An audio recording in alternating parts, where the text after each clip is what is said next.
proper way to clean and disinfect your SCBA once you get back to your agency or your firehouse is to first select the proper PPE, whether it be safety glasses, goggles, respiratory protection, gloves, and even possibly a Tyvek suit or other personal protective equipment.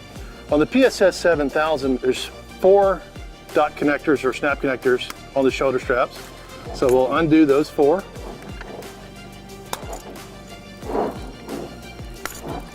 Then on the back of the unit, you'll see these snap connectors. So the snap connectors push in and then push down on the harness towards the back frame. That removes the connector. And then what we call the dog bone at the bottom. Turn that, push that in through. That removes that shoulder. Same thing on the other side.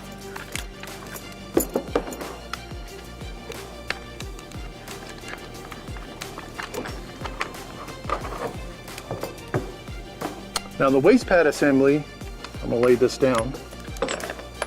We actually want to do the push connector again, in towards the center, removing the harness, and same thing on the other side.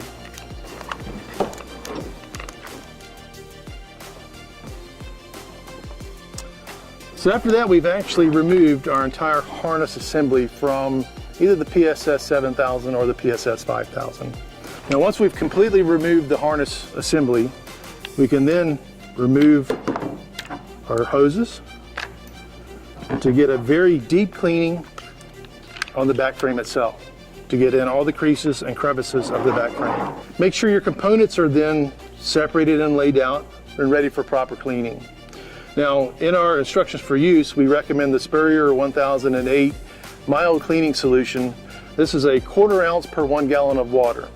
So we would take a 1/4 ounce and put it into our 1 gallon container, thoroughly mix it and get it ready for cleaning. Then we're going to select a medium bristle brush.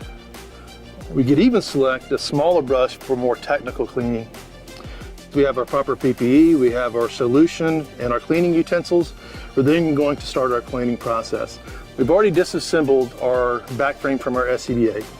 We're then going to select one, apply our soap solution to it using our brush, give it a good cleaning for each one of the components.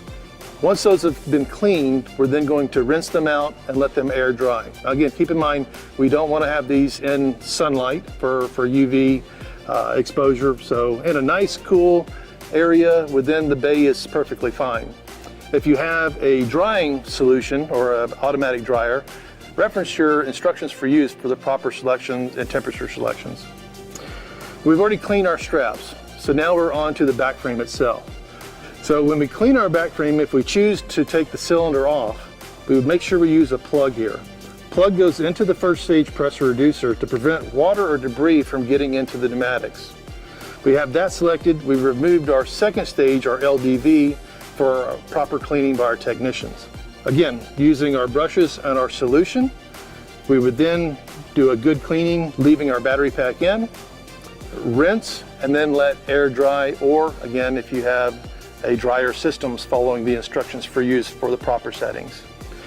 We can externally clean the LDV here, but if we do anything internal to that, we obviously want to have a technician do a test on that to make sure that it's flowing properly. Okay, we cleaned everything, we put it back in service, we're ready to go back to work, so go Draeger up.